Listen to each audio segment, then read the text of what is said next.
Я считаю, что повышение тарифов должно быть связано с собираемостью этих тарифов. Я не считаю, что на одну и ту же часть наших граждан, добросовестных плательщиков, должно быть возложено бремя содержания нашей энергетической системы. Эти процессы должны идти параллельно.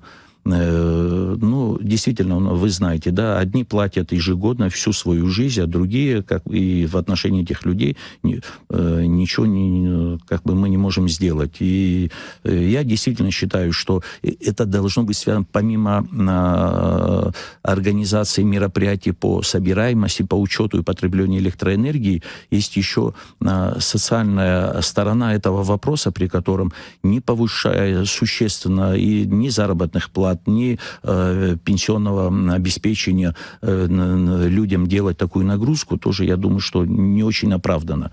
Я хочу обратить ваше внимание, что я имею только физических лиц, наших с вами сограждан, которые пользуются электроэнергией.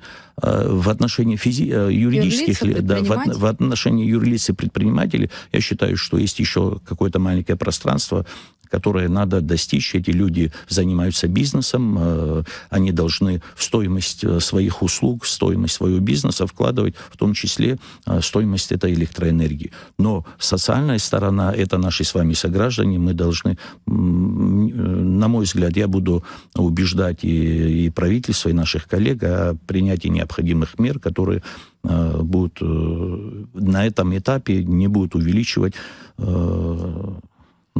тарифы за электроэнергию физическим лицам.